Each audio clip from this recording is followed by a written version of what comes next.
cierre contable en NIF y el reporte a Supersociedades. Soy Marta Hernández de la Cámara, coordinadora de capacitaciones. Bienvenidos a todos. Importante que tengamos en cuenta las siguientes recomendaciones. Esta sesión será grabada. Adicionalmente, les pedimos por favor, asegúrense de mantener su micrófono y su cámara apagada para una mejor calidad de la sesión. Las preguntas se recibirán por el chat de la aplicación. Al finalizar la exposición del conferencista, vamos a dar respuesta a las preguntas planteadas. Deseamos recordarles que este es un espacio propiciado por la Cámara de Comercio de Pereira, liderada por el doctor Jorge Iván Ramírez Cadavid, quien constantemente está ideando y generando soluciones y alternativas que beneficien a nuestros empresarios y a la ciudadanía en general. Quiero darle un agradecimiento muy especial a nuestro conferencista, John Edward Melenje Escobar, quien hoy nos hablará de varios temas, entre los que se encuentran la revisión general de los principales aspectos de las NIF, que generan ajustes en los estados financieros y deben realizarse antes del cierre contable. También hablaremos del análisis general de diferencias entre las NIF y las normas fiscales que pueden afectar los impuestos y por último trataremos los aspectos generales a tener en cuenta para una adecuada elaboración del reporte XBRL de Supersociedades. Bienvenidos todos y adelante John Edward.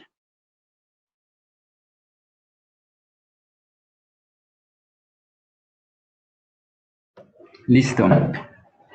Bueno, buenas tardes para todos. No sé si ahí cómo está el sonido. Espero se encuentren todos muy bien.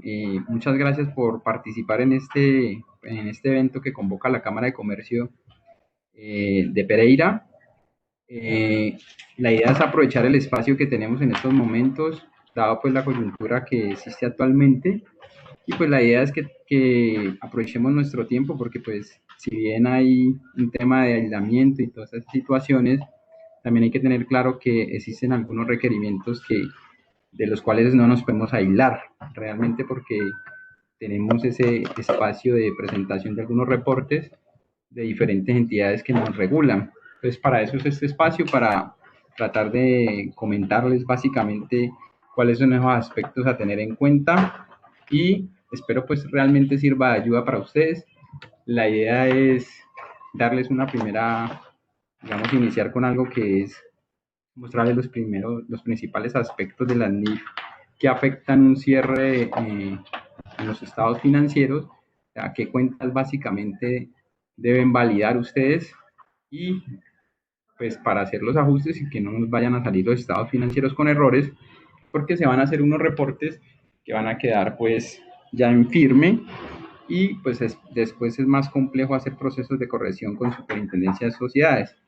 También hay que tener claro que esos estados financieros que estamos dejando allí como definitivos, pues van a tener finalmente un efecto, digamos que no es un efecto financiero propiamente, pero que sí les va a afectar porque los estados financieros las declaraciones de renta se realizan partiendo de las bases de normas internacionales, listo, así tal cual como quedó para la elaboración de las declaraciones de renta. Entonces vamos a dar inicio. Por aquí en el chat veo que alguien dice que la presentación no se ve, no sé si a todos les pasa lo mismo o es a alguien en particular. No estamos viendo tu presentación, John, para que por favor lo revises. ¿Alguien allí sí ya les quedó? Ya está entrando. ¿Listo? Sí, Me señor. confirman. Listo, perfecto. Entonces, aquí ya vamos a dar inicio entonces al tema. Voy a iniciar, como les dije, con primero lo que tienen que tener en cuenta cuando están haciendo un cierre contable es validar en qué norma internacional estamos. ¿Listo? Recuerden que actualmente en Colombia tenemos 6 estándares de información financiera o digamos hablemos de una SNIF, pero hay varios por tipos de sectores, hay una NIF que deben revisar en particular. Primero tenemos para el área del sector privado, tenemos 3 grupos de informantes que ya digamos muchos los conocemos, por eso vamos a darle solamente unos 5 minutos a este tema para no alargarnos mucho. ¿Listo? Estamos los del grupo 1, 2 y 3. Grupo 1 son los que aplican normas internacionales ni plenas. Eso salió en el 2012 con el decreto 2784. Están los que aplican las NIP pymes en el decreto 3022 salió en el año 2013, y los que aplican contabilidad simplificada y para microempresas están el decreto 2706, que también sale en el año 2012, igual que el 2784. Ahora, pues hoy por hoy ya es solamente revisen el decreto 2420 del año 2015, porque ahí está compilado todo esto que les estoy diciendo. Ya no tienen que mirar todos los decretos, sino solo el 2420 y ahí está todo compilado. ¿Listo? Entonces, para los del sector privado, en resumen, tenemos NIF plenas, NIF para pymes y NIF contabilidad simplificada para las empresas llamadas micropymes. ¿Listo? Entonces, lo primero es, antes de hacer una auditoría o una revisión de estados financieros, miro en qué marco conceptual de NIF estoy. Para las entidades del sector, bueno, aquí resumen del sector privado, grupo 1, NIF plenas, grupo 2, pymes y contabilidad simplificada. ¿Listo? Voy a parar un momentico aquí. Las NIF plenas están compuestas por NIF y NIC. Y también algunas aclaraciones que se dan en las CINIF y en las SIC. ¿Listo? Las CINIF son aclaraciones de las NIF y las SIC son aclaraciones de las NIC. Entonces, ese es el lenguaje que se van a encontrar cuando les hablen de NIF plenas. Para las entidades del grupo 2, que hablamos de NIF para las pymes, el lenguaje con que van a estar demarcada la norma es secciones. Sección, digámoslo, 13, inventarios, sección 17, propiedad, planta, equipo, mientras que en plena le van a hablar de NIF 16, propiedad, planta, equipo. ¿Listo? Para que aclaren eso, validen en qué estándar están y no vayan a tomar decisiones basadas en un estándar que no sea. Los del grupo 3, digamos que ellos tienen algo parecido al 2649 y está compuesto por capítulos. ¿Listo? Entonces, lo primero, validar en qué marco de norma internacional me encuentro. Sector privado, estos tres, y las entidades vigiladas por la Contaduría General de la Nación, pues ellos tienen otros marcos normativos que fueron emitidos mediante resoluciones de la Contaduría General de la Nación. Para ellos hay otros tres marcos normativos y son la resolución 743 del año 2013, que es para las entidades que cotizan en la bolsa de valores, para las entidades financieras también, y que sean entidades vigiladas por la Contaduría General. Está la resolución 414 del año 2014 para las entidades que no cotizan en la bolsa de valores vigiladas por Contaduría General de la Nación. Y por último está la resolución 533 de 2015, que fue la última que salió, para las entidades propiamente del área gubernamental. ¿Listo? Entonces, esos son los 6 marcos de normas internacionales que tenemos nosotros en nuestro país. Y lo primero que hay que hacer antes de hacer cualquier revisión es validar en qué marco me encuentro para así yo adaptar mi revisión o mi auditoría. ¿Listo? Espero pues ahí vamos teniendo estos conceptos claros y que sea, digamos, que este sea mi inicio. Partimos primero de esto, no vayan a terminar y luego revisar porque pues digamos que vamos a tener efectos, ¿sí? Para no ser reprocesos. Como decía Marta, pues al final las preguntas que tengan va a haber un espacio para que las realicen y las tratamos de... Continuando con el tema, pues aquí les tengo un resumen. Mi idea no es llenarnos hoy de normas porque pues de tanta teoría porque no vamos a... el tiempo no da, hay diplomados para muchas cosas, varias secciones y todo ese tema. Entonces voy a tratar de ser muy práctico en lo que voy a hablar. Aquí les voy a gastar otros 15 minutos dándole lo mal, ¿sí? Y después de esto voy a cerrar las diapositivas y vamos a abrir un Excel, vamos a validar un estado financiero y vamos a ver cómo es el procedimiento básicamente de revisión, teniendo claro lo que dice la norma internacional. Esa es la idea para que pues esto sea bien provechoso. Entonces, aquí les doy como unos cuadros prácticamente lo más resumido posible de lo que trae la norma. Lo importante de la norma es tener claros los principios y conceptos generales, dado que si los tenemos claros no necesitamos pues cada vez la norma como tal, sino que tengo que tener claro que la norma tiene unos puntos que son realmente muy importantes y que si ustedes los conocen casi que conocen el resto de la norma. Lo demás son unos conceptos que ya son muy descriptivos y que digamos que si bien son importantes, pero con que ustedes conozcan digamos, la esencia de la norma ya han ganado un terreno muy grande. ¿Listo? Entonces, Hablemos de la sección 11, que es instrumento financiero. Esto estamos, como les estoy hablando de NIF para pymes, pues recuerden que estamos hablándoles de secciones. Si estuviera en el estándar de las plenas, les estuviera hablando de la NIF 9, de instrumentos financieros, de la NIF 39, 36, creo que también habla de algo perdón, NIF 7, que también habla de temas de instrumentos financieros y demás. Y para las entidades vigiladas por Contaduría General, pues uno entra a mirar, digamos que en el lenguaje de ellos ya no habla de la palabra instrumento financiero como tal, pero pues sí trae el nombre de las cuentas, dice cuentas por cobrar. Entonces, si usted sabe que una cuenta por cobrar es un instrumento financiero, pues no va a tener ningún problema en leer las normas del gobierno establecidas por digamos, por la Contaduría General. De hecho, las normas de la Contaduría General son las mejores para leer y las más prácticas porque el lenguaje es mucho más ameno para todos, porque sí se tomaron el trabajo de traducirlo a lo que hacemos básicamente. Los que leemos el estándar pymes pues nos dan en otros términos, pero digamos que si uno tiene claro esto, pues no le va a ser complejo entender de qué le están hablando.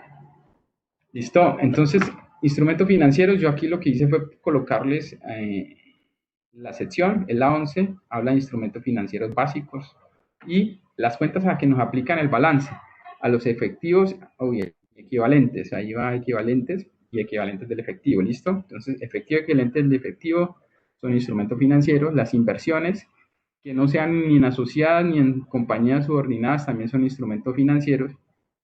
Las cuentas por cobrar y otras cuentas por cobrar, pues también son instrumentos financieros. Las obligaciones financieras, proveedores, cuentas por pagar y otras cuentas por pagar, están dentro del alcance de la sección 11 de instrumentos financieros para que lo tengan muy presente. ¿Listo? O sea que la sección 11 abarca gran parte de las cuentas de un balance general, ¿sí? O de un balance de prueba de cualquier entidad. O sea que es una de las secciones más importantes que debemos hacer para la aplicación, porque aplica para todas las entidades. La norma trae algo que se llama medición, es decir, los valores que yo le voy a dar a la hora de hacer un registro contable, o sea, qué valor le coloco, ¿listo? Cuando hablamos de medición inicial, nos referimos al momento 1 en que yo hago la adquisición o hago el registro inicial de ese instrumento financiero, bien sea cartera, bien sea un préstamo o una cuenta por pagar. Entonces, esos valores, la norma nos dice que en la medición inicial, en ese momento 1, era el precio de la transacción. Precio de la transacción, importante que aprendan eso porque digamos que esta es la esencia de la norma. Básicamente en muchas de las NIC, tanto en plenas como en pymes, de las contadurías generales de las instituciones,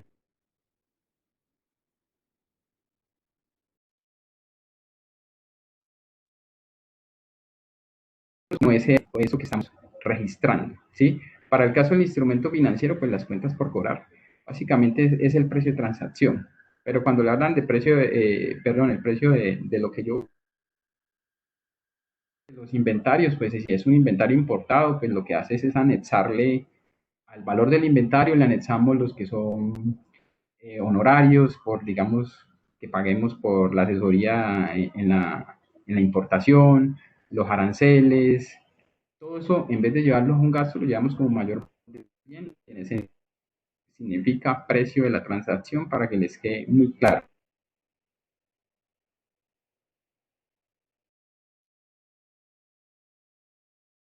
Transacciones, uno, las acciones que cotizan en la bolsa, ¿sí? Cuando las inversiones, como dijimos aquí, que no sean asociadas ni subordinadas, pues se miden de acuerdo con la sección 11. Si esa acción cotiza en la bolsa de valores, inmediatamente ya no se mide al precio de la transacción, sino que se debe medir al valor de mercado, porque ese es el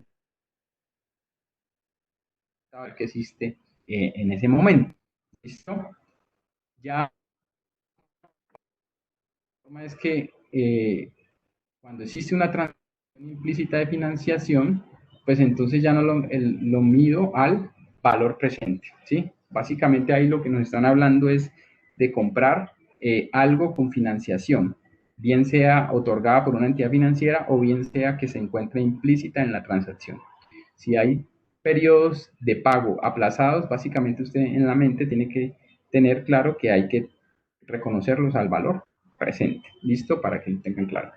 Y en la medición posterior, pues todos los instrumentos financieros se miden al costo amortizado menos el deterioro de valor. ¿Listo? ¿Qué es costo amortizado en este caso?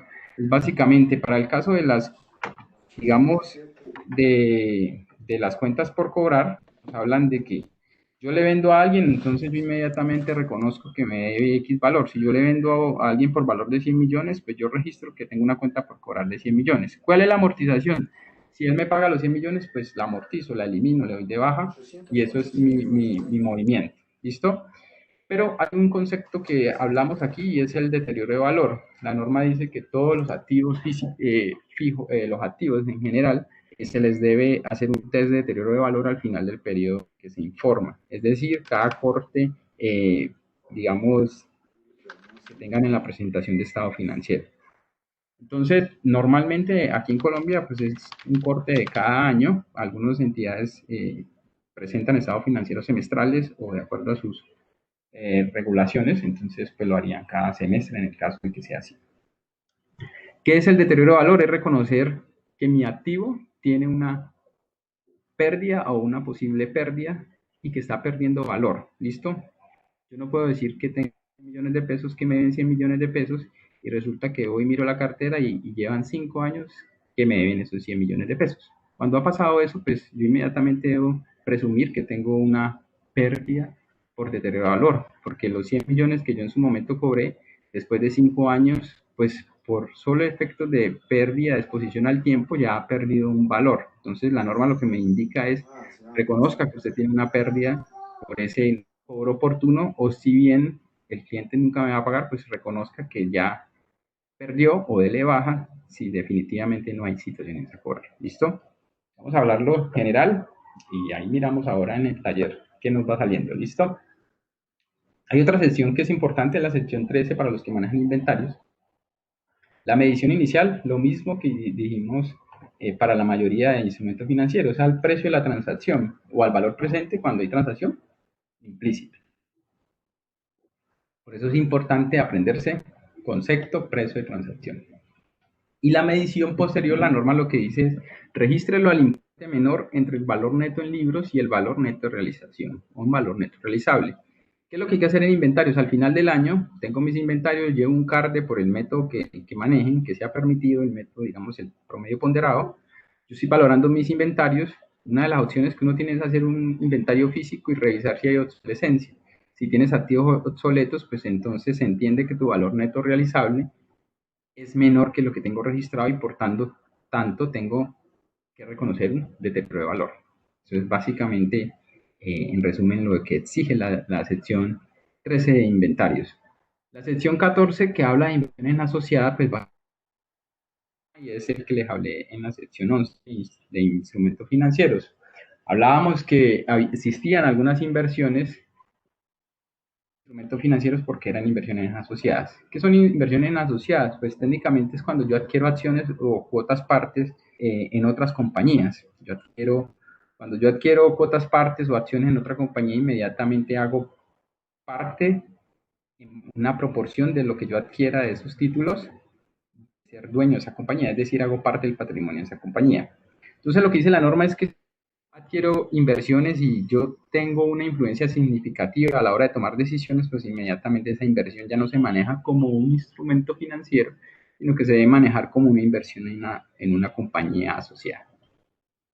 Normalmente hay unos rangos que trae la norma, sin decir que eso sea pues una camisa de fuerza. La norma dice que se presume hay una influencia significativa cuando yo adquiero una acción o una cuota parte donde esa participación en ese patrimonio que yo adquirí sea superior al 20% y mayor o igual al 20% y menor o igual al 50%. ¿Por qué este rango? Porque si supero el 50%, inmediatamente me vuelvo una compañía controlante, es decir, soy una matriz y debo consolidar estados financieros. Entonces, si estoy en ese rango del 20 y 50, menor que 50, entonces tengo una inversión en una compañía asociada. ¿Qué efecto tiene eso? Pues que yo mi inversión ya no la mido de acuerdo con la sección 11, sino que la mido de acuerdo con la sección 14. ¿Listo? Y lo que hago es una reclasificación, la identifico como una inversión en una compañía asociada y lo que hago es tomar una decisión. La norma dice en la medición inicial, mídala al precio de la transacción, pero si cotiza en bolsa, pues mídala al valor de mercado, ¿listo? Al valor razonable. Dice la medición posterior. En la medición modelo del costo, mete la participación y modelo del valor razonable. Modelo del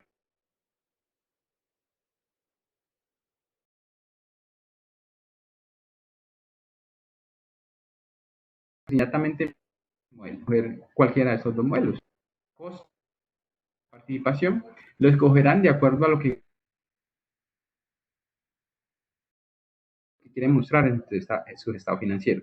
Aquí la norma le da a escoger, es decir, no podemos venir, a veces nos sucede que nos dicen, es que todas deben ser al método de participación o todas deben al medidor del valor razonable. No, es de acuerdo al análisis que ustedes hagan, pueden decidirlo. Cualquiera de las opciones que ustedes escojan, pues digamos que está dentro de la norma y no es ilegal. ¿Listo? O sea, lo podemos hacer sin ningún problema. Solamente es tener claro cuál es el efecto que voy a tener y si realmente me conviene o no. ¿Listo? En la sección que sigue, pues el resumen de la sesión 16 es básicamente, la sesión 16 nos habla de propiedades de inversión. En las plenas, eso está en la NIC 40.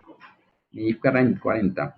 Entonces, las propiedades de inversión que son terrenos y edificaciones que, que su uso sea para obtener rentas o plusvalías. ¿Listo? Ese es como su objeto. Entonces, dentro de la cuenta de propiedades, planta y equipo, revisen los terrenos y las construcciones, ¿sí?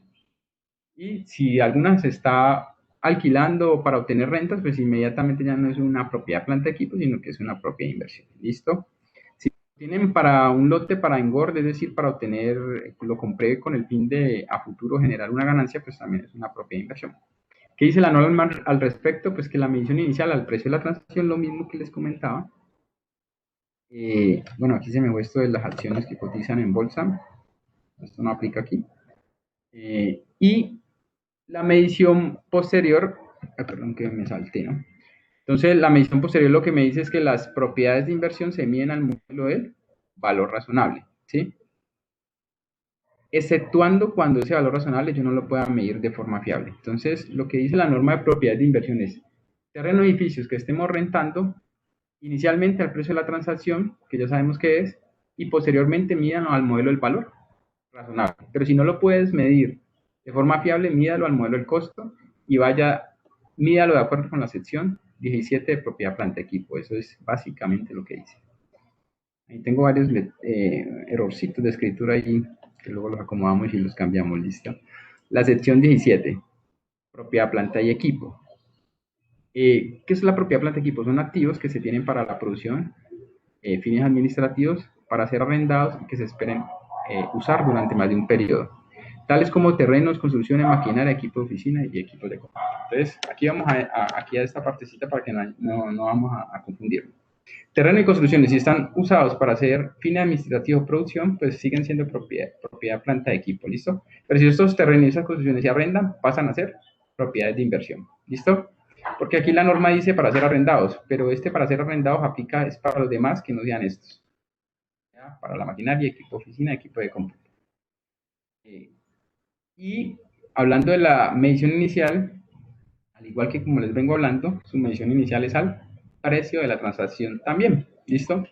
Tener en cuenta que en la norma de propiedad planta de equipo, el precio de transacción incluye algo que es como distinto a lo que hablan en las otras. El tema del desmantelamiento, ¿sí? Que dice que yo en el momento inicial adquiero un bien, lo registro al precio de la transacción, pero que si lo tengo que desmantelar y sé en qué fecha lo voy a hacer, pues inmediatamente también lo llevo como mayor valor del precio de la transacción de ese activo. ¿Listo? En la misión posterior, las propiedades planta de equipo hablan de escoger una política si es el modelo del costo, que es costo menos la depreciación menos el deterioro, o el modelo de la revaluación, cualquiera de los dos. Aquí aclaro que modelo de revaluación es similar al modelo del valor razonable que habla la sección de propiedades de inversión, pero no son iguales porque los tratamientos contables son distintos. Son similares, no iguales. Intangibles, marcas, patentes, licencias, todo lo que sea adquirido no formado permite la norma registrarlo como intangible. Medición inicial, precio de transacción. Recuerden siempre, aquí se me ve todo esto de las acciones. Recuerden siempre que cuando es transacción implícita de financiación siempre va a ser al valor presente. Medición posterior, costo menos amortización menos deterioro. Las provisiones y contingencias, recuerden aquí provisiones y contingencias, sección 21, revisar las cuentas de todos los pasivos estimados. Lo único que deben de hacer aquí es definir, clasificar qué es una provisión, qué es una contingencia. Una provisión es un pasivo cierto con fecha incierta de pago y con importe que todavía no lo puedo definir de forma absoluta, es decir, tengo incertidumbre tanto en la fecha de su ejecución y en el valor que voy a pagar, pero sí sé que es un pasivo real. ¿Listo? Por lo tanto, las provisiones, la norma lo que me dice es que sí las reconozco, las registro y las mido de acuerdo a la mejor estimación que haga la administración. Las contingencias no se deben de reconocer, solamente se revelan en los estados financieros. ¿Listo? La medición se estima de acuerdo con el criterio de la administración en ayuda de, si es una demanda laboral, pues habrá ayuda del departamento jurídico y de las áreas competentes que tengan que ver en el procedimiento. Con respecto a la sección 23 que habla de ingresos ordinarios, los ingresos aplica para los ingresos en general, excepto los establecidos en otras secciones. ¿Listo? Aquí habla de todos los ingresos, pero también tengan en cuenta que en la sección 16 hablábamos de valor razonable. Si yo tengo un terreno que sube de valor, me genera un ingreso, pero ese ingreso se está tocando en la sección 16, por eso no hace parte del alcance de la sección 23. ¿Listo? Eso es básicamente cuando dice excepto los establecidos en otras secciones.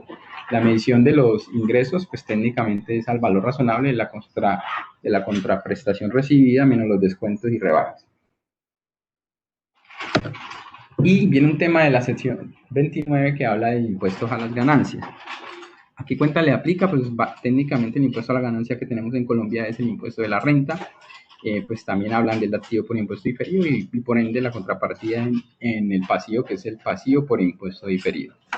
La medición inicial, lo que son impuestos corrientes, pues técnicamente se salen de la declaración de renta. Es decir, cuando yo realizo mi declaración de renta, determino cuál es el valor del impuesto del año o corriente que voy a generar. Entonces, ese es el que registro. Pero también tener en cuenta que hay unos impuestos que son los llamados impuestos diferidos, que se originan por las diferencias temporarias que tengan implicaciones tributarias en el futuro, ¿sí? Bien sea tanto activas como pasivas. Recuerden que la norma me exige, pues, hacer digamos, una conciliación entre los valores de la SNIF y los valores fiscales, sacar una diferencia, definir si son temporarias y ver si tienen un efecto futuro en el pago de impuestos y reconocer activos o pasivos por impuestos diferidos dependiendo si aplica o no. ¿Listo? Y por último está la sección 34 de actividades especiales, digamos que aplica para las actividades agrícolas de extracción y concepción de servicio también. Para la actividad agrícola, la misión inicial básicamente habla de un concepto de activo biológico que es seres vivos o plantas, digamos, hablando de ganado, animales que se encuentran en estado vivo y plantas también vivas. Lo que dice la norma es que se miden al valor razonable menos los costos y gastos de venta. ¿Listo?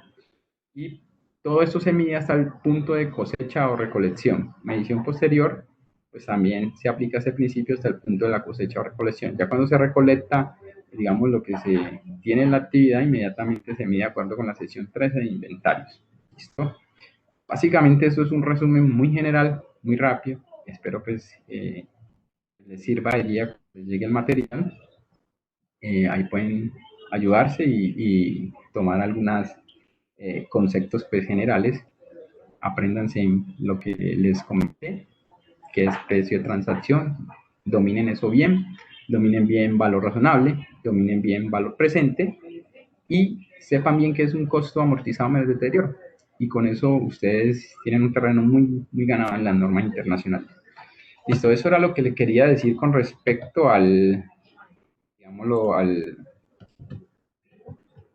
tema de la parte de principios, para que los tuviéramos en cuenta.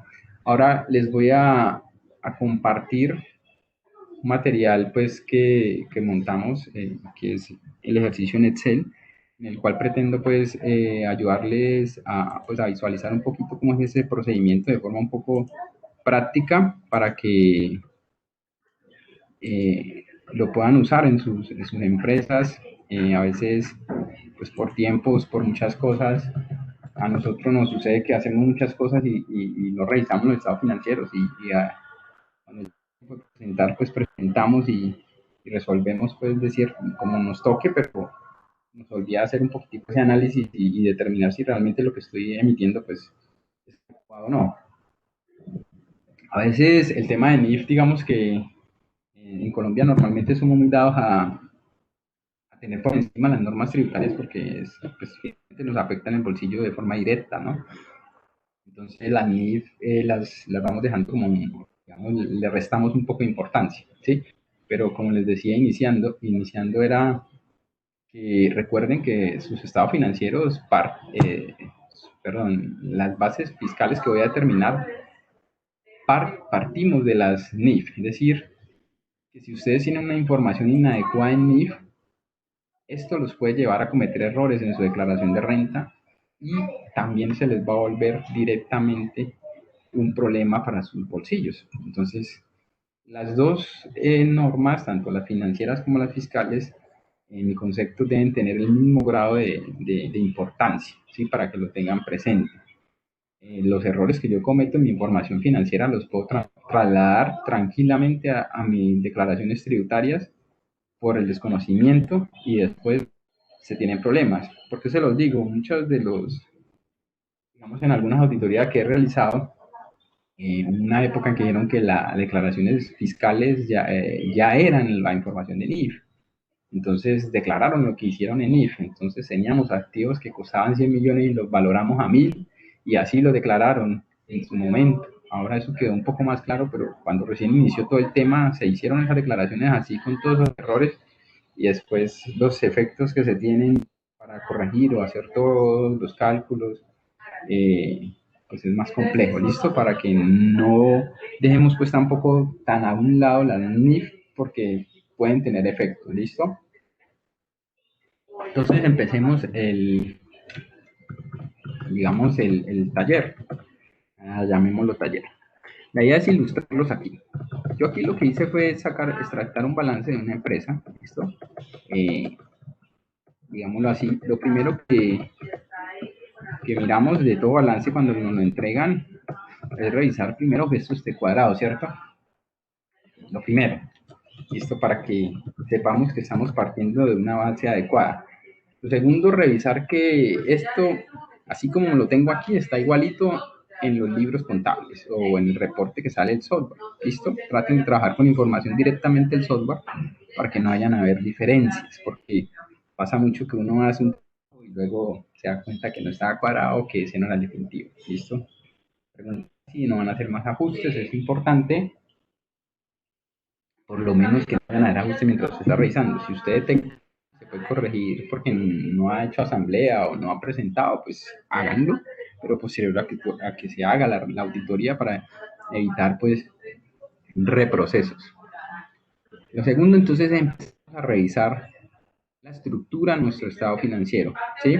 Entonces, uno lo primero que hace es analizar cuáles son los puntos fuertes de las compañías. ¿Cómo se mira eso? Pues básicamente uno mira las materialidades de las cuentas. Digamos que aquí los bancos tienen un dinero que es importante, digamos, se tienen una buena inversiones, la cartera es algo importante, digamos que los inventarios también son importantes, los activos fijos también tienen un valor.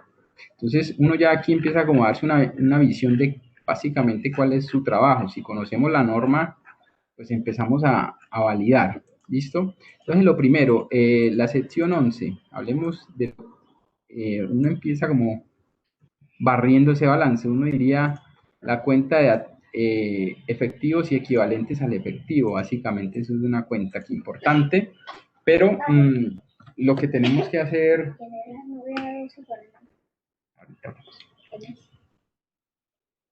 Perdón.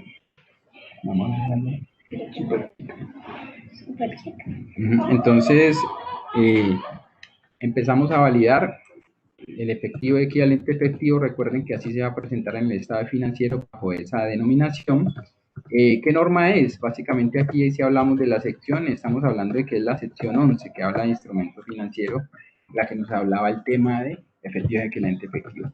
¿Qué valores deben tener los efectivos y equivalentes de efectivo? Pues aquí, si hacen una auditoría, todo esto debería ser los valores de los arqueos, estos deberían ser los valores de los extractos.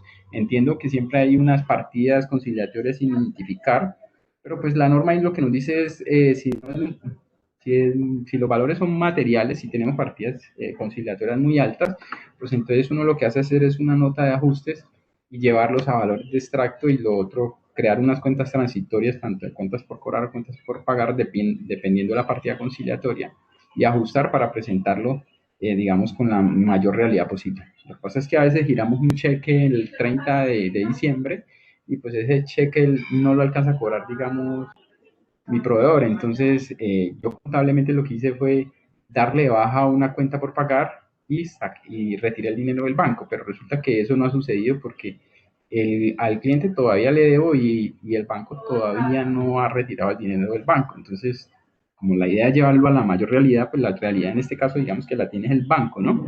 Entonces, uno lo que hace es que reversar esa transacción en una cuenta transitoria para que no vayan a volver a hacer un reproceso, sino que hagan un ajuste, una nota donde hagan ese ajuste extracontable y el 1 de enero vuelven y lo revierten y ahí. Aquí no lo voy a hacer pues para no entrarnos ahí con eso, pero tenganlo presente pues en su estado financiero. Si las partidas conciliatorias también, claro está, son significativas, si ven que son irrelevantes, pues dejen, pues no hagan ese ejercicio, pues listo, todo depende de la materialidad y digamos el trabajo que me toque hacer. Entonces, si seguimos en las cuentas, vienen, digamos, en el caso de nosotros aquí siguen las inversiones en acciones, ¿listo? Entonces, para el caso de las inversiones en acciones, entonces lo primero es revisar si estas acciones, de acuerdo con lo que hablamos por allá, en la sesión 11 nos decía que todas las inversiones se miden al precio de la transacción, excepto las que cotizan en bolsa. Entonces, un trabajo que debemos hacer al momento de revisar esto es hacernos esa pregunta o hacer la pregunta al cliente o en su trabajo revisar. ¿Listo? Si cotiza en bolsa o no. Si cotiza en bolsa, pues inmediatamente yo debo irme a valores de mercado y llevar esta cifra a lo que diga la bolsa de valores. Si no cotiza en el mercado, pues inmediatamente mi modelo ya de registro es el modelo del costo. Si corresponde a títulos como bonos, entonces pues yo reviso si ese bono se adquirió en su momento y si me genera rendimientos, pues debo reconocer los rendimientos que han pasado desde la fecha de adquisición hasta el corte que estoy haciendo. Es decir, debo calcular el interés que se haya generado por esos bonos. Como aquí estamos hablando de acciones, pues en este caso válido que sean acciones que coticen en la bolsa. Aquí digamos, en el ejercicio, en la otra hoja que tengo, aquí coloqué pues a modo de ejemplo, dije que esos 600 millones que tenían la cuenta, aquí las cifras están en miles, corresponde a 100.000 acciones en Ecopetrol. Entonces, inmediatamente si a nosotros nos dicen que son acciones de Ecopetrol, pues todos sabemos que Ecopetrol ahí ya cotiza en la bolsa de valores. Entonces, como Ecopetrol cotiza en bolsa de valores, inmediatamente esa inversión ya no se mide al modelo del costo, sino que inmediatamente se mide al modelo del valor de mercado o valor razonable, ¿listo? Pero ahí nos quede claro. Entonces, como yo ya sé eso, inmediatamente reviso cuántas son las acciones que tengo yo en esa compañía. Aquí me dicen que tengo 100.000 acciones. Como tengo 100.000 acciones en Ecopetrol, entonces inmediatamente voy, me abro Google, nos metemos a la página de la Bolsa de Valores de Colombia y revisamos cuánto fue el precio de cotización por acción de esas acciones de Ecopetrol. ¿Listo? Al corte que estamos haciendo, ¿no? Entonces, si es 31 de diciembre del 2019, digamos que al 31 de diciembre del 2019. Entonces, para efectos del ejercicio, coloqué que el precio del cierre de cotización de la acción era 5.000 pesos. Entonces, ¿qué ha pasado? Es muy probable que más. Pero bueno, entonces, si las acciones son 100.000 acciones por 5.000 pesos que está el precio de cotización, entonces eso está valorizado a precios de mercado a 500 millones de pesos en la fecha que estoy haciendo esto, ¿no? Entonces, y yo voy y reviso mi contabilidad y me dice que tengo 600 millones de pesos, pues entonces, ¿yo a qué valor lo debo llevar si estoy viendo el valor razonable, pues lo debo llevar a los 500 millones de pesos. Eso es lo que me dice la norma, llévelo al valor de mercado. ¿Cuál es el valor de mercado? 500 millones de pesos. Por ende, yo inmediatamente tengo que reconocer que tengo un menor valor de esas acciones, porque yo las tengo aquí en 600 y las debo llevar a 500 millones de pesos. Este es mi ajuste a realizar. ¿Listo? Entonces, por tal razón, pues entonces yo me voy a mi planilla de ajuste que consta de cómo me entregan y qué voy a ajustar para llegar a los saldos NIF después de mi auditoría o después de mi revisión. ¿Listo? Estas revisiones no las tienen que hacer solo los auditores, los revisores y administradores, sino todos, pues en general los que trabajamos en el área contable podemos contribuir con este tipo de revisiones para que cuando hayan nuestros auditores, pues esto sea más rápido. Listo. ¿Qué ajuste hacemos? Como yo lo que tengo son 600 millones de pesos, lo que necesito llevarlo es a 500, que es el valor de mercado. Yo aquí tengo aquí ya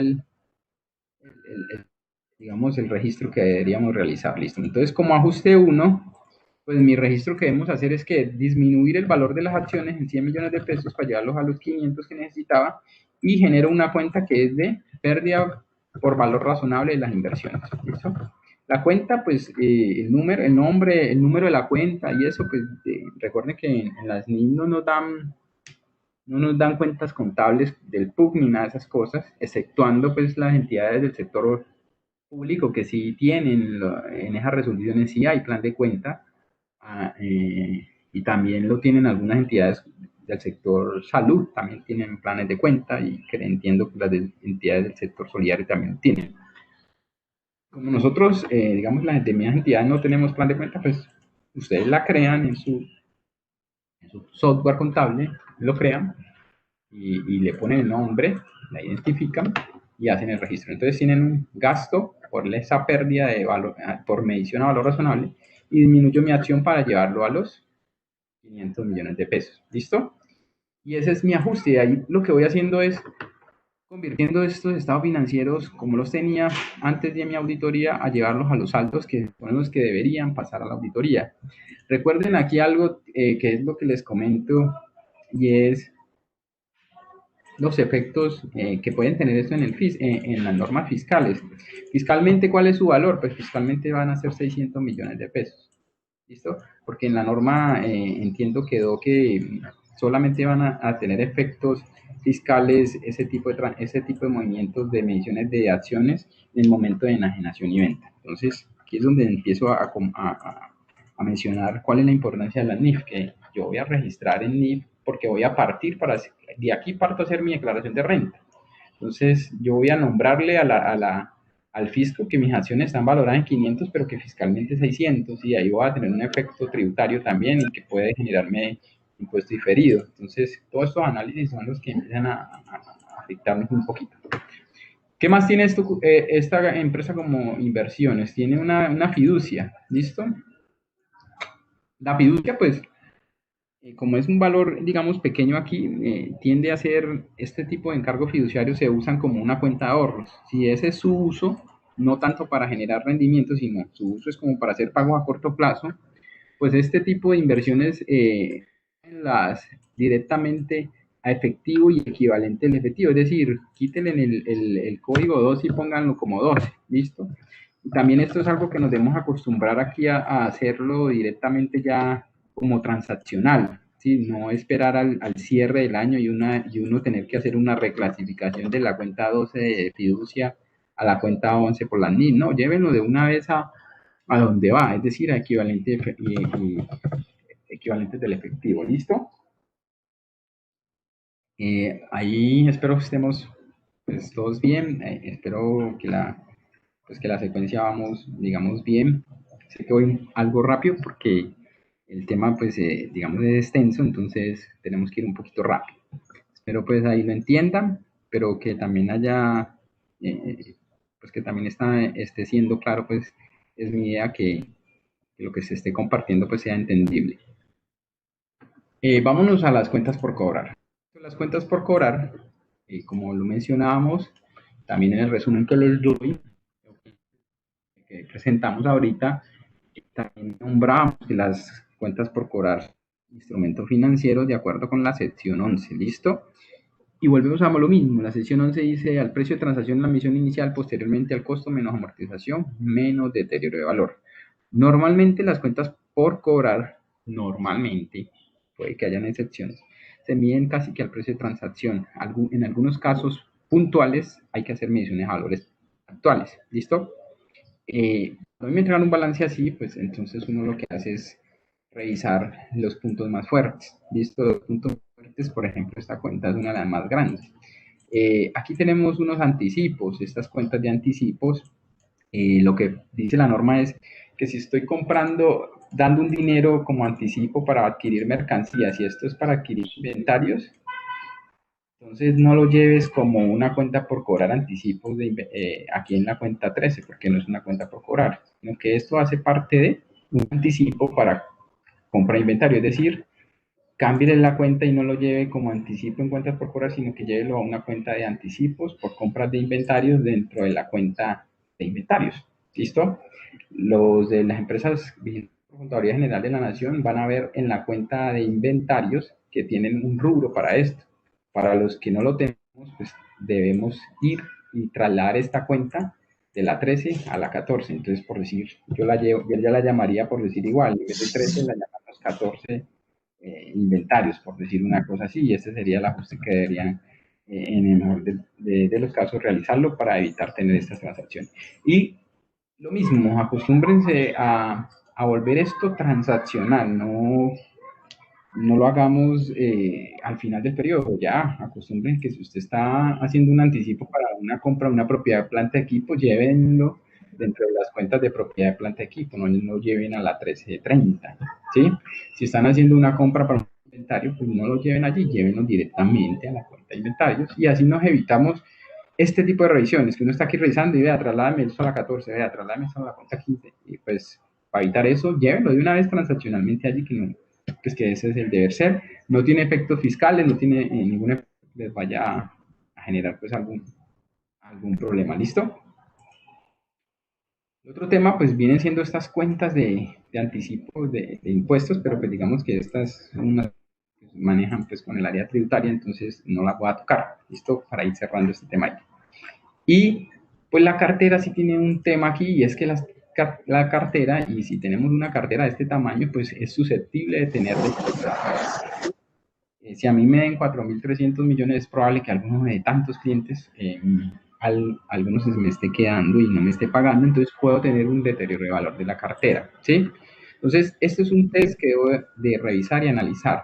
¿Listo? Si miramos este balance en este rubro, en esta empresa, no existe provisiones de cartera. Entonces uno dice, bueno, o todos pagan muy bien, o tienen unos super clientes, o no lo está haciendo, ¿sí? Entonces, esto nos llama la atención, no lo ha hecho. Entonces, ¿qué paso hacemos? Vamos a pedir el reporte de cartera por edades para determinar qué tan antigua es su cartera y ver si existen indicios de deterioro de valor. ¿Listo? Algo que tienen que hacer es validar cuáles son las políticas de la empresa, ver cómo calculan esos deterioros, cómo se hacen ciertas cosas para ustedes tener esas bases. ¿Listo? Entonces, como la cartera es tan alta, llama la atención que no tenga deterioro o no tenga provisión. ¿Listo? Entonces, recuerden aquí que para efectos NIF es una cosa y para efectos fiscales es otra. Para efectos fiscales probablemente esto se manejan por dos métodos, el individual general, entonces pues eso lo siguen haciendo para efectos fiscales siempre y cuando eso sea lo que diga la norma. Si la norma tributaria dice eso, pues háganlo, ¿listo? Para efectos fiscales. Y para efectos NIF no lo hacen de acuerdo con su política. Poniendo aquí que esta,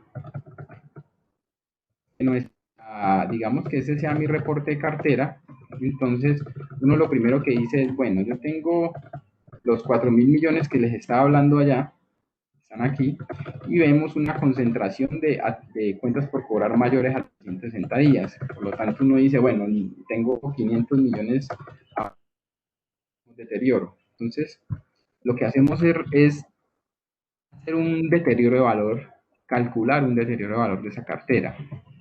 Revisan las políticas, cómo lo manejan y reconocen ese deterioro de valor de la cartera. Digamos que para el efecto del ejemplo, esta compañía pues tiene una política donde lo que hace es que para las partidas de más, 360, de más de 360 días en mora, pues entonces esta compañía lo que dice es que trae revisa cuál es el valor actual de esas cuentas por cobrar de más de 360 días.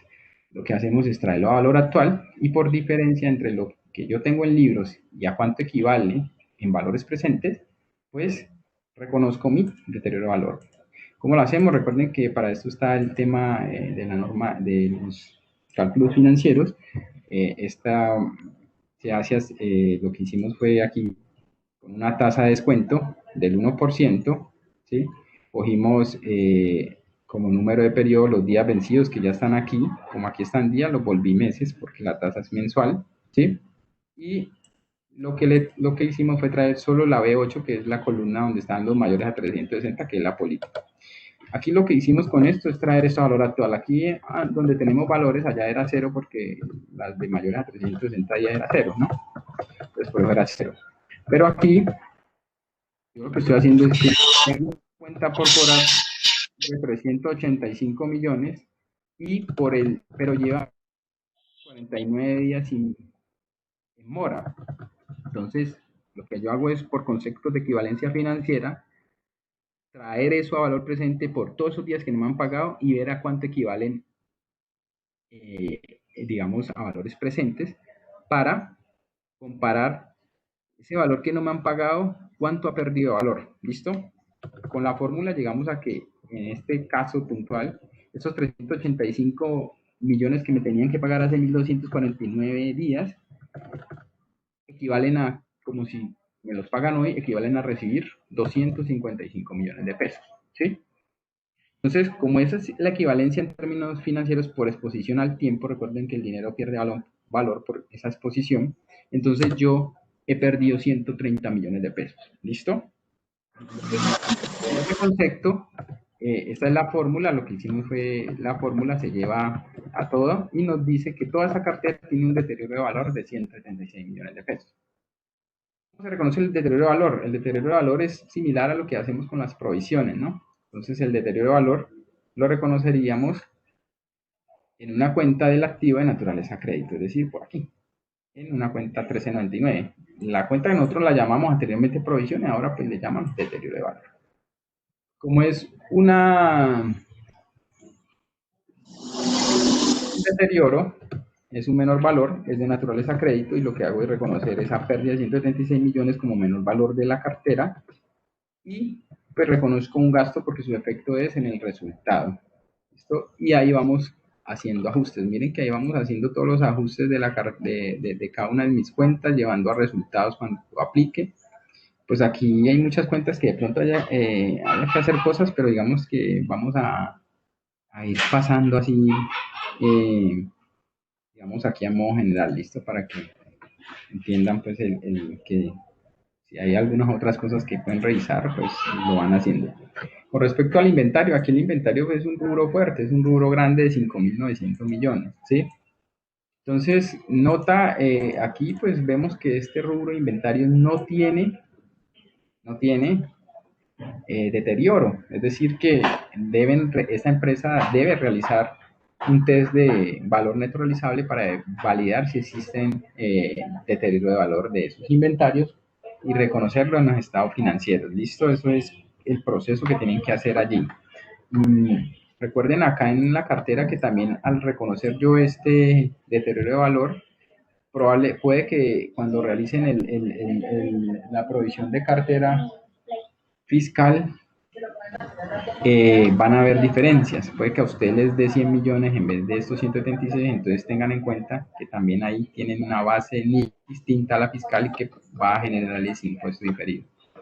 Sigamos con los inventarios. Aquí yo no propuse ningún ajuste porque, pues, digamos, ahí hacer el test de valor neutralizable, pues, genera más tiempo allí, pero ¿cómo lo pueden hacer? Primero hay que revisar las políticas que se tienen. Segundo, estos inventarios deberían, al cierre, pues normalmente por control se hacen unos inventarios físicos.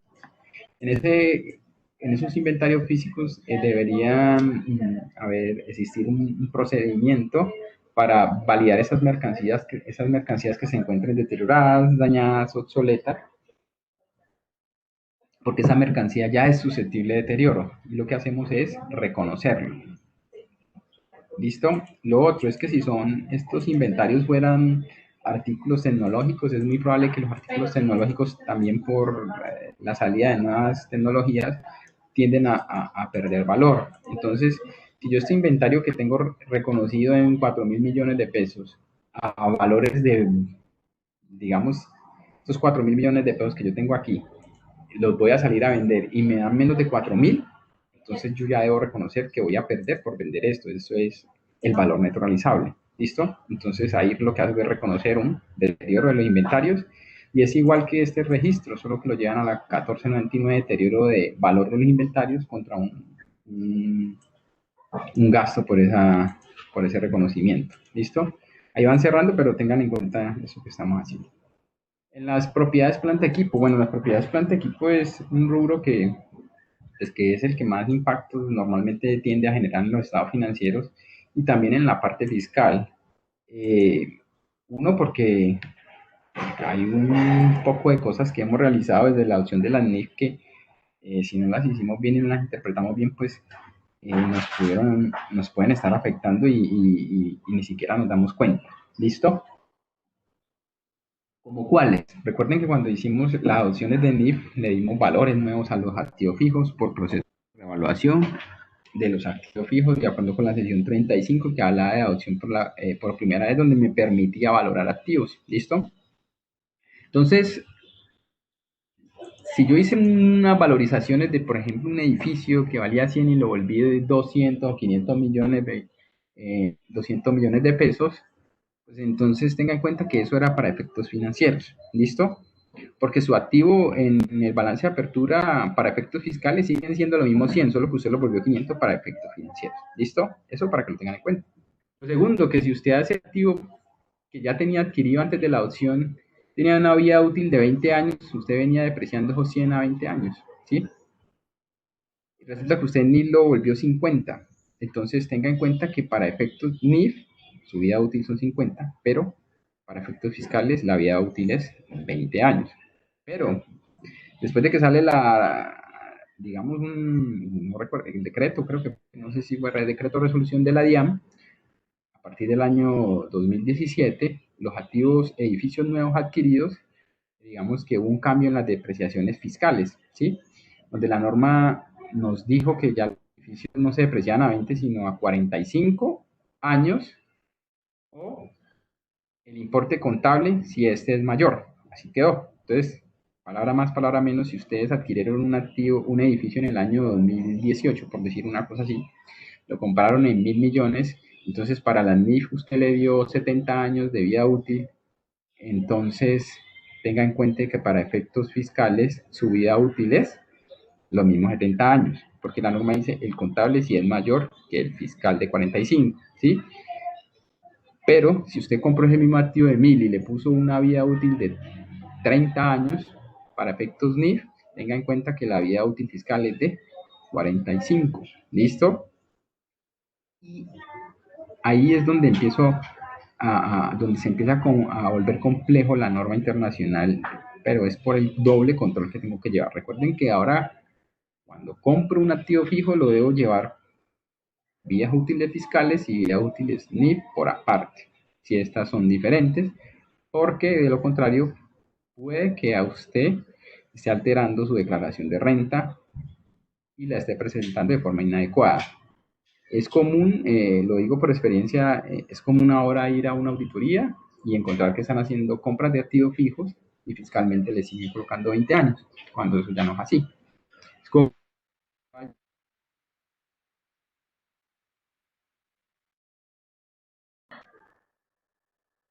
se están tomando 45, es común. Y eso es lo que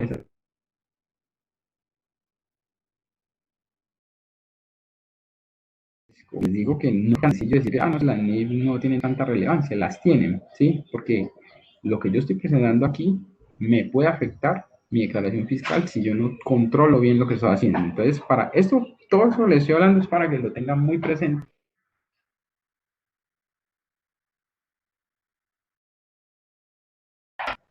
Porque fiscalizaciones, pues estas cosas y podemos tener problemas, ¿sí? Bueno, eso por ese lado. Para efectos del ejercicio, pues no me voy a meter con todo eso, porque pues ya eso es más largo, más extenso, entonces vamos a colocar algo un poco más sencillo. Para efectos del ejercicio, coloqué aquí que de todos los activos fijos, por decir así, digamos que todo esto acá está bueno con las vías útiles, NIF y fiscales, todo esto está bueno, supongamos así. Pero para el efecto del ejercicio vamos a colocar que este terreno que yo tengo aquí adquirido en 926 millones se encuentra arrendado. ¿Listo? Como es un terreno que se encuentra arrendado, pues inmediatamente deja de ser una propiedad planta equipo o deja de medirse como una propiedad planta equipo y se empieza a medir como una propiedad de inversión de acuerdo con la sección 16. La sección 16 nos decía que la medición posterior, y recuerden que esto es un evento posterior porque ya hay un registro establecido, entonces voy a hacer mi estado financiero y reviso la política. Cada cuánto mido a valor razonable mis propiedades de inversión. Como las voy a medir, digamos, me cayó en este momento, entonces yo lo que hago es traer un avalúo, ¿sí? Traer un avalúo y comparar con lo que yo tenga en los libros y llevarlo a valor de avalúos. Y la diferencia que me da contra resultados, eso es lo que vamos a hacer. Entonces, si el avalúo son 1200 y yo tengo 926, voy a incrementar mi valor de ese activo a 1200 millones, generando un ingreso. ¿Listo? Eso es lo que vamos a hacer. Digamos que aquí tengo rápidamente los registros. Lo que hago es reclasificarlo de propiedad planta equipo, reclasificarlo a propiedades de inversión para así presentarlo en el estado financiero. Y lo que hago es inmediatamente ajustar mayor valor los 273 contra un ingreso por medición por valor, aquí no es revaluación sino valor razonable, valor razonable. Valor razonable de las propiedades de inversión. ¿Listo? Entonces, ahí con este ajuste lo que hago es llevar eso a 1200, que es a lo que yo necesitaba llevar, afectando mis resultados en este caso. Lo mismo, recuerden, si esto no fuera un terreno, sino que fuera una construcción, esto tuviese una depreciación, ¿sí? Para efectos fiscales, las construcciones se deprecian, ¿listo? Pero para efectos financieros, las propiedades de inversión no se deprecian. Entonces, como es una propiedad de inversión, usted va a tener que llevar, por un lado, esa propiedad de inversión con depreciación fiscal y por otro lado, no lo puede depreciar porque es una propiedad de inversión y se mide el valor razonable y no aplican las depreciaciones, para que lo tengan en cuenta. Es común ahora hacer una auditoría y ver que tienen propiedades de inversión, pero le siguen generando depreciación para efectos financieros y también lo puede llevar a un error en la declaración de impuestos. ¿Listo? Voy a cerrar ahí el tema de pero tengan en cuenta todo eso que les estoy diciendo porque, como les digo, puede tener efectos en financieros y en su declaración. Los diferidos, digamos que los diferidos, yo lo que hago es simplemente presentarlos en el estado financiero como otros activos siempre y cuando cumplan la definición de activo. ¿Qué es un diferido? Digamos aquí, todos estos que están aquí yo los dejo como diferidos porque, digamos, me cumplen la definición de activo, es decir, me van a generar un beneficio económico futuro. Todos los seguros, todo esto, digamos que me están cubriendo durante un año, entonces yo los dejo ahí, solo que ya no los llamo diferidos, sino que los llamo otros activos en la presentación. O sea, no hago ajuste de valores, sino solo en la presentación hago ese cambio. Si ya se encuentran aquí un cargo diferido por una publicidad, entonces eso recuerden que eso no puede ser un activo, entonces ahí sí le dan de baja.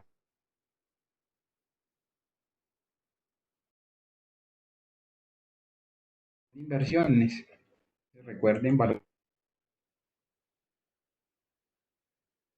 aplica para la NIM. Aquí ya usted se da cuenta que eso tiene un error, esa cuenta inmediatamente se elimina y se elimina su contrapartida, que es la cuenta por acá, que es la que está en el patrimonio, también la llevan a cero, ¿no? O sea, la llevan de 55 a 0.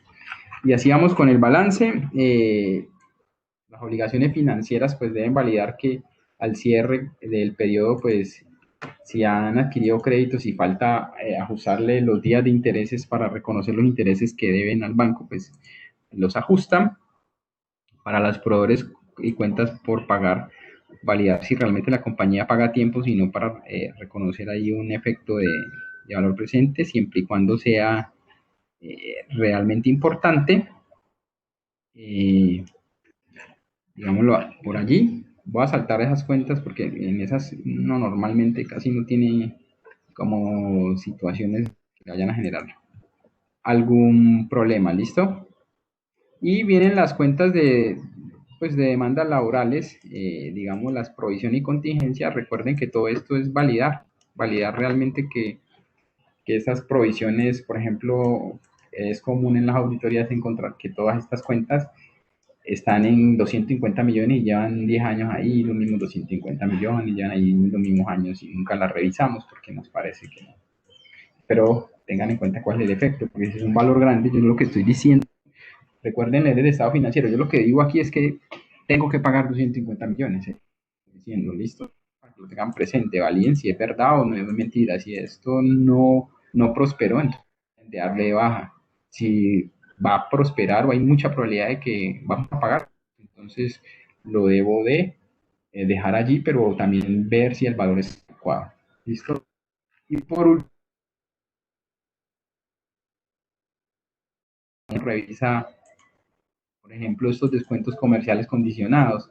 Esto fue una reclasificación que realizo. Recuerden que las normas hablan de los ingresos son menos descuentos y rebajas en compras, los inventarios, el precio de transacción, siempre cuando hablan de precios de transacción hablan de menos descuentos y rebajas. Entonces, estas cuentas 42 de descuentos ya no deberían existir porque deberían ser menor valor del activo como tal o del ingreso, si digamos si ese fue el caso.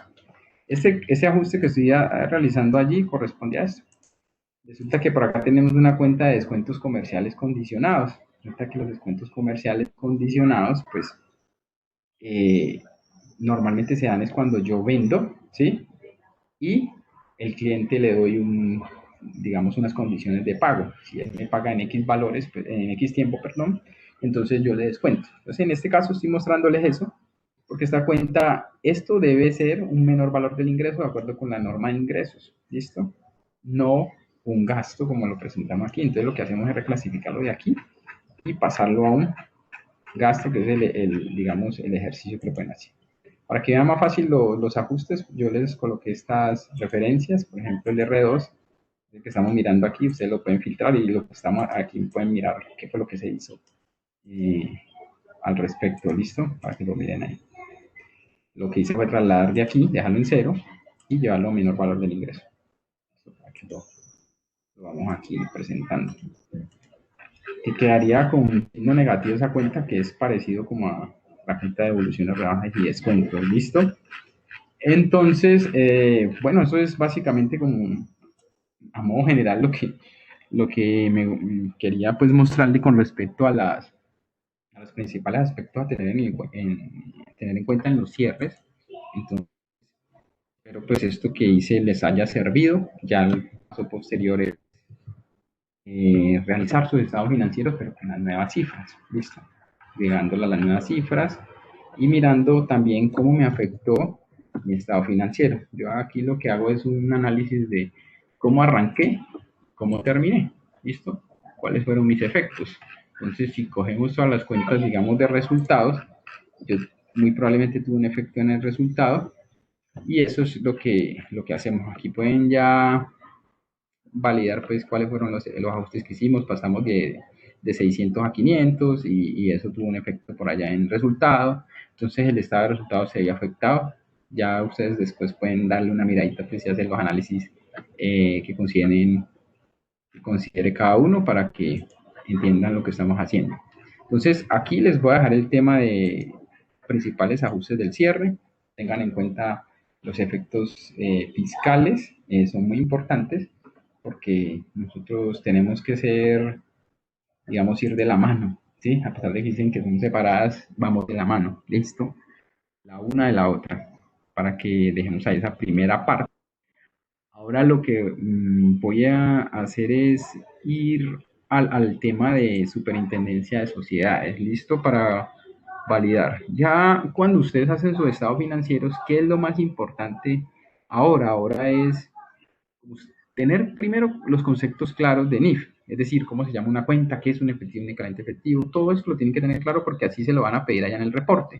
¿Listo? Eso es lo que tenemos que tener claro. Entonces, por eso cuando ustedes preparen sus estados financieros, prepárenlo pensando también en los estándares, en cómo se presenta un estado financiero, porque si uno presenta un estado financiero basado en la NIF, uno va a hacer un reporte y están hablándole lo mismo, listo, ya le van a hablar así, entonces, miren, en asociadas, todo esto es básicamente así mismo a la estructura del XBRL, entonces es importante hacer este estado financiero bien, el estado de flujos de efectivo, todo pensando pues,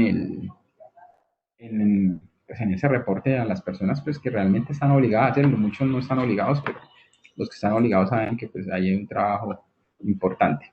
Lo último para cerrar aquí es que este es mi estado financiero bajo NIF y esta va a ser mi base para empezar a depurar mi declaración de renta. O sea que de aquí sigue otro trabajo que es hacer otros ajustes y reclasificaciones, ¿sí? Para llegar a mis bases.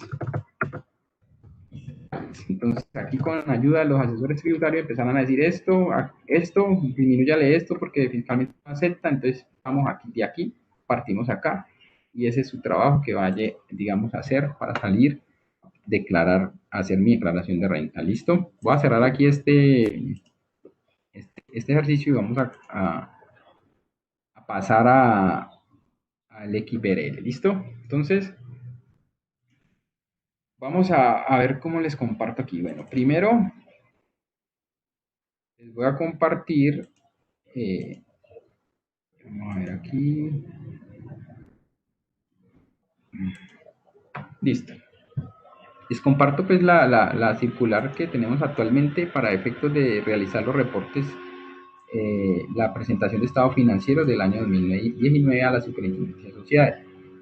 En esta circular ya por efectos del virus del COVID-19, pues ahora los plazos nos cambiaron. Recuerde que esto iniciaba mucho antes, ahora digamos que nos han regalado algo de tiempo para hacerlo. Entonces, si ven que en lo que acabamos de hablar pueden tener alguna situación, pues corríjanla.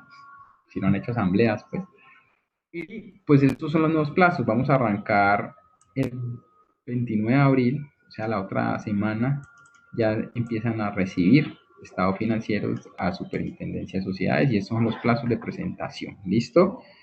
Eh, y vamos hasta el 28 de mayo de acuerdo a los últimos dos dígitos de cada NIF. Entonces, por favor, validen que sus empresas estén ahí. Los que no sepan si son requeridos o no, porque normalmente les llega un correo donde les dicen que están requeridos y que deben de realizar. Los que no sepan, en la página de Superintendencia de Sociedades hay una opción donde dice consultar si mi empresa está requerida y dan el NIF y ahí les dicen qué reporte tienen que presentar y la fecha. ¿Listo? Esto es con la circular. Entonces, digamos, validen bien allí si realmente tienen que presentar o no. Y vámonos a qué es lo que hay que hacer. Con la llegada de las NIF llegó un reporte que se llama XBRL. Al principio, pues, cuando dijeron XBRL nos hablaban como en chino porque no teníamos ni idea qué era eso. Y bueno, básicamente eso es un tema de presión más que todo de ingenieros de sistemas, pues, que son los que manejan este tema informático. Pero el XBRL, voy a ir abriéndolo para mostrarles también allí a compartirles este XBRL. Ya, denme un segundo y los comparto.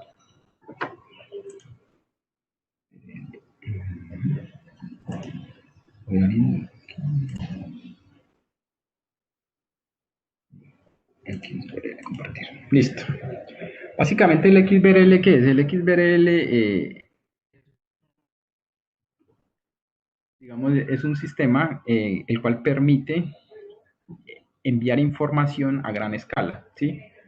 El XBRL es, digamos, la extensión que mejor puede almacenar archivos, es decir, las entidades de control pueden almacenar muchísima información con mínimo espacio de almacenamiento en discos duros. Entonces, XBRL ayuda a recibir más información con menos espacio.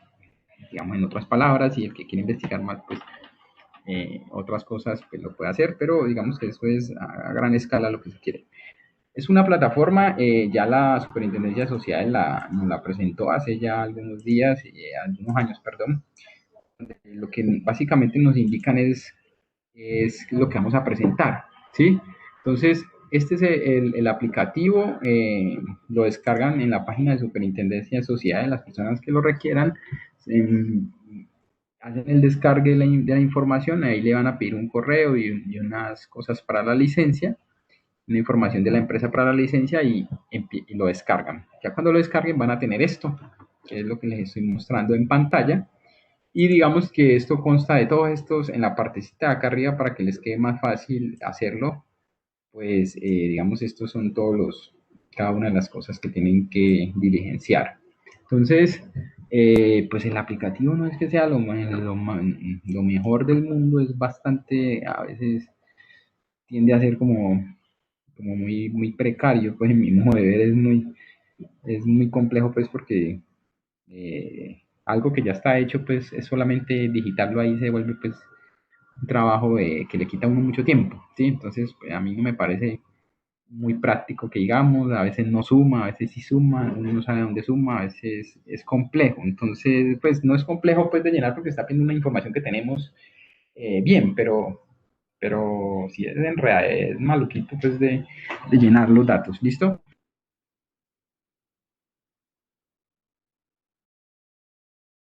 Tienen que validar información requiriente. Los que están en inspección les piden estados financieros, certificado de estados financieros por el representante legal y contador público y el informe de revisor fiscal si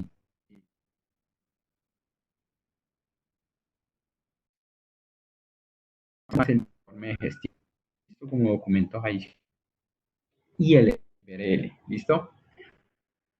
El equipo, los que hacían anteriormente estos reportes, lo hacían antes en un aplicativo que se User Store, creo que era que se llamaba, entonces es algo parecido a eso, ¿listo? Entonces, lo primero es, vamos a conocerlo un poquito,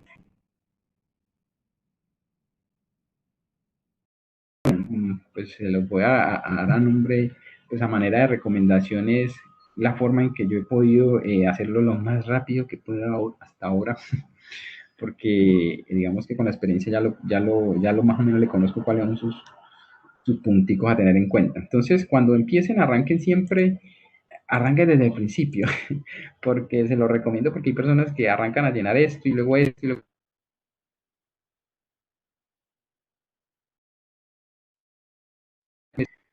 mil errores y error muy complejo porque te sale un aquí algo y a ver qué pasa.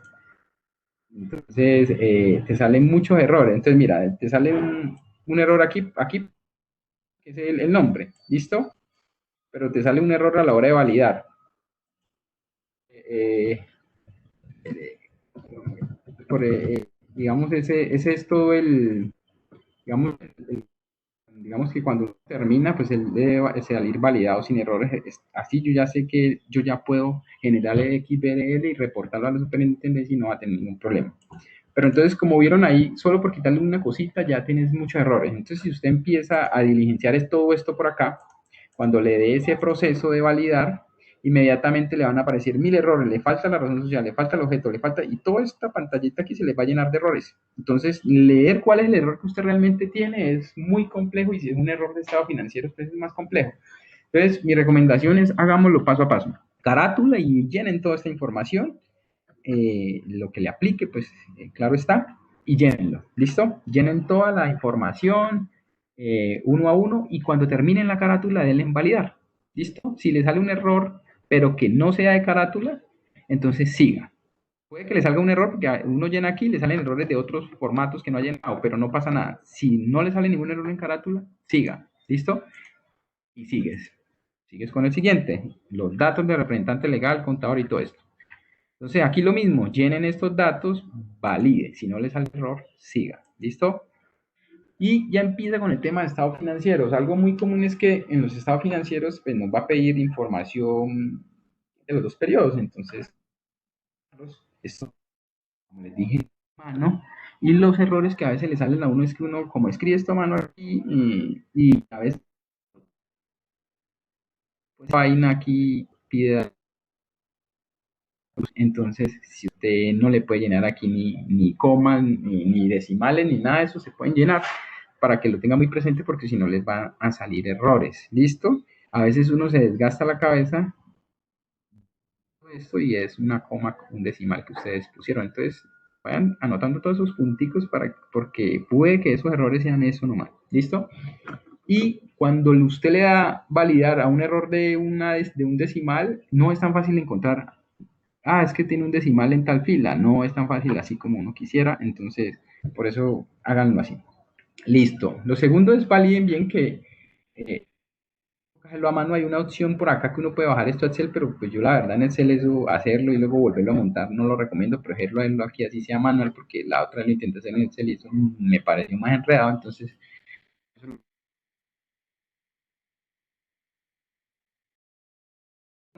cuando usted registra esta parte de aquí a aquí, usted aquí le da,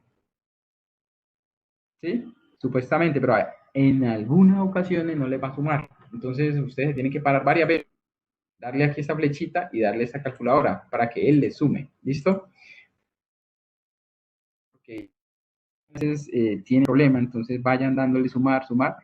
Si ven que no les cuadra, pues cojan una calculadora y hagan de aquí a aquí, sumen para ver si esto que está aquí está bien. Listo, vayan validando todo esto. Cuando terminen de hacer los estados financieros, revisen que activo menos pasivo pues sea igual al patrimonio y que esto esté cuadrado. ¿Listo? Y revisen esto es así, o en un Excel, vayan haciendo eso mismo parte para que vayan validando que esto esté cuadrado.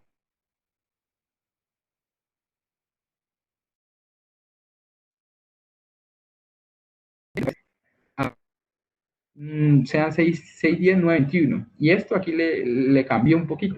Y resulta que aquí le ve bien, suma, pero y ya eso está cuadrado. Y resulta que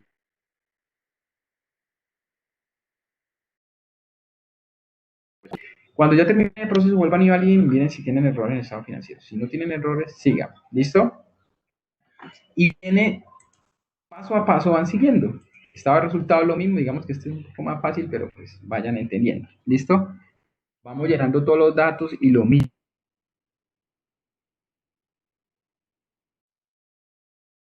Se pone con signos positivos, pero él automáticamente hace la resta. Y para que lo tengan aquí en cuenta, todas estas de gastos también se llenan con signos positivos en las restas. ¿Listo?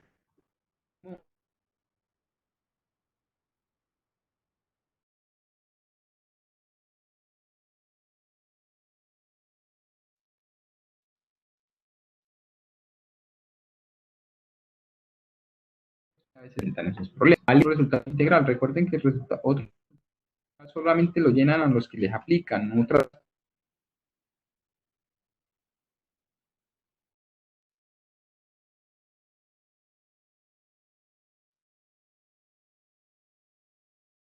fijos que usan. Entonces, si no les aplica, continuando, validen y sigan. Luego sigue el estado de cambio en el patrimonio. Perdón, el flujo de efectivos, ¿sí? Flujo de efectivos, paradójicamente, es uno de los que más nos cuesta. Lo tienen bien estructurado, traten de estructurarlo de la misma forma. No más pide un periodo a diferencia de los demás. No vayan a estresar. Abrir porque hay opción de abrir el año anterior. A veces uno abre el año anterior porque he llenado los datos y me sale el error en el anterior, entonces solamente llenen ese. Listo. Si lo tienen donde sacamos las partes que afectan el flujo en la primera parte, luego las partidas de operación, de financiación y de inversión, y si lo tenemos cuadrado en nuestro estado financiero, pues aquí va a ser digamos, muy fácil de llenar. automáticos. Entonces, por ejemplo, aquí entiendo que el efectivo y cliente de activo al inicio del periodo viene de las notas de efectivos y clientes de activo. Entonces, si ustedes ven aquí que les va a presentar errores, es porque hay que primero cuadrar la nota, hacer el ajuste en la nota y no aquí. ¿Listo? Ese es el problema con este reporte. Y viene el estado, validan y si no tienen, siguen. Recuerden siempre ir validando y van mirando que sus errores sean por otras hojas y no por esto. ¿Listo? Y viene el estado financiero más complejo de llenar, que es el estado de cambio en el patrimonio, que para nosotros es el más difícil de llenar. ¿Listo? ¿Por qué? Porque pues aquí nos aparece así, pero resulta que aquí en esta partecita ustedes tienen que darle periodo actual. ¿Listo? Y llenar primero el año, si estamos en 2019, entonces tienen que llenar 2017 para llegar a 2018 y esto mismo coincidir para arrancar, luego se pasan al periodo actual y que estos sean sus saldos con los que arranca el periodo actual. ¿Listo?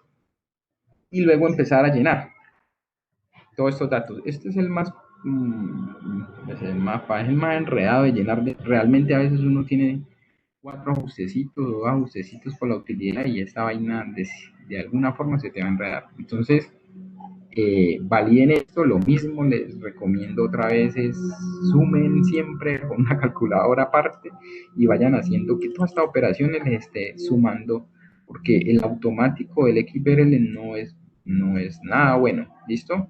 Y validen, a veces es muy común nuevamente el mismo tema de las aproximaciones que hacemos en los estados financieros, cuando hacemos aproximaciones en los estados financieros y no da exacto por un peso, se le puede ir una tarde a uno buscando un peso aquí otra vez, porque esto suma aquí y acá le da 6,53 y resulta que usted en el estado de situación financiera, el patrimonio suyo dice 6,52, por decir una cosa así.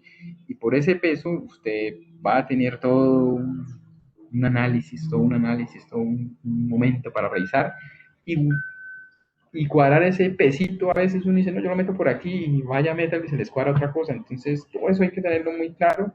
O sea, así, yo les di los tips, pero que sean muy buenas noticias, porque como les digo, esto es un reporte que realmente no es amigable, no ayuda, realmente no ayuda, ¿listo? Lo mismo termina en ese estado de cambios en el patrimonio y pues empiecen con algo que son las notas, ¿listo? Cambios y empiezan las notas, ¿listo? Las notas son pues realmente muy sencillas, algunas, ¿no? Las pide, ¿listo? Entonces, estas notas las van pidiendo. Esta nota alimenta el efectivo y cliente efectivo, si no estoy mal.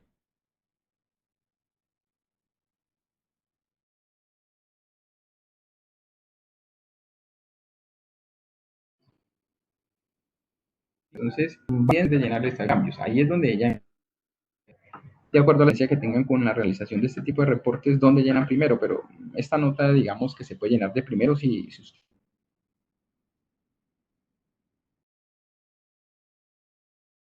al estado de cambio. Ya las demás notas pues empiezan a ir unas con otras importantes. NIF, otra vez lo mismo. Si uno quiere que esto sea algo más, un poquito más ameno, porque así usted tenga las cosas lo mejor posible, pues esto ya es de por sí, es cansón, es complejito, o se te enreda un poquito, entonces hay que hacerlo con un poquitico de tiempo, ¿listo? De que tengan todo, pues miren esto como les pide la nota. Entonces, así mismo como está aquí, uno tiende a hacer las notas en sus estados financieros para que cuando ustedes vayan a hacer esto, usted pueda llenarlo con toda tranquilidad. O por lo menos en lo que les expliqué de las aplicaciones del cierre, miren que yo pedí un reporte de carrera por edades. ¿Por qué? Porque si en el caso de que yo no lo haya realizado en las notas de esta estructura, pues por lo menos tengo el reporte para llenarlo, porque miren cómo me piden clientes nacionales corrientes, del exterior no corrientes, cuáles tienen deterioro, cuáles llevan vencidas, cuántos clientes tiene vencidos, el número de vencimiento, cuál es el valor, 180. Mire que aquí le piden todo, cuál es el deterioro de valor de las de 90, de las de 180. O sea, básicamente le piden una información pues que ustedes deben de registrar, ¿no? y que si no la tienen digamos, en los estados financieros ahí a la mano o en sus archivos, pues les va a tocar empezar a generar un poco de archivos y se les empieza a alargar la elaboración de esto. ¿Listo? Eso se le puede demorar más. Y si lo dejamos para lo último, pues puede que el día no nos alcance para hacerlo. ¿Listo? Si no tenemos toda la información ahí. Entonces, revisen bien cómo les van a pedir información para que cuando les toque, pues lo vayan haciendo. Y aquí van pidiéndole, pues, toda una serie de notas. Las notas, digamos, que les voy a mostrar, pues, ahí hay muchas, hay de activos biológicos si les aplica, de propiedades de inversión, siempre y cuando lo tengan. Este cliente, bueno, algo que se me olvidó decirle antes de empezar, pues es importante, ¿no? Es importante validar las NIF donde están, ¿listo? Las NIF donde están. Si son plenas o pymes, porque cuando ustedes generen su primer archivo, cuando ustedes dicen archivo, un archivo nuevo, cuando ustedes van a crear su archivo nuevo, él les va a decir cuál es el reporte. Les digo por experiencia que ha pasado mucho, que a veces clientes me han llamado que tienen todo, lo tienen validado y resulta que lo van a montar y la superintendencia de sociedades no lo recibe. Y claro, cuando uno mira es que ellos son de plenas, pero están llenándolo en el reporte de pymes. Entonces, claro, allá no lo va a aceptar nunca. Entonces les toca volverlo a hacer. ¿Listo?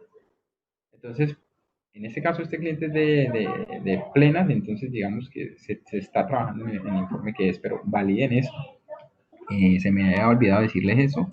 Todos esos tips que les estoy dando es para que evitar un problema pues que les puede pasar ahí y se les puede ir un trabajo grande que uno ya ha hecho con las dificultades que uno tiene y ahí volver a empezar pues es bastante doloroso. Entonces vamos aquí. La nota de activos fijos, esta nota que tengo aquí de activos fijos, miren cómo se la piden. Se la piden cuáles son las bases de medición, cuál es el método de la depreciación, las vías útiles de acuerdo a su manual de políticas, la fecha de vigencia de revaluación, si usted aplica ese modelo. Todo esto se lo están pidiendo. Le piden cuál es la propiedad, planta, equipo, en el caso de terrenos, cuál es el valor inicial, cuáles son las depreciaciones, los retiros, las compras, los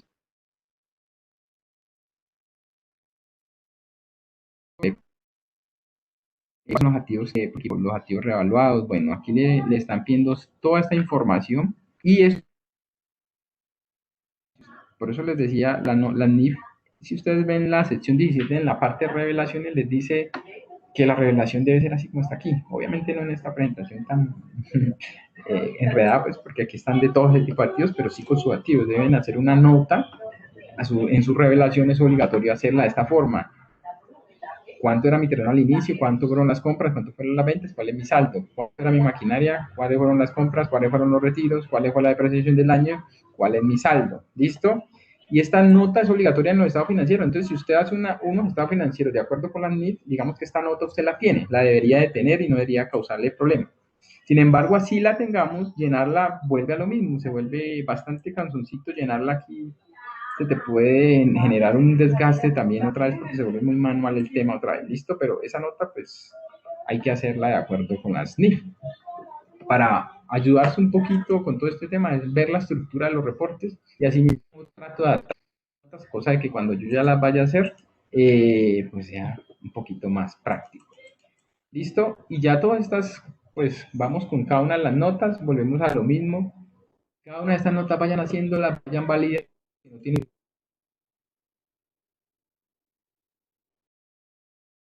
no todo puede hacer.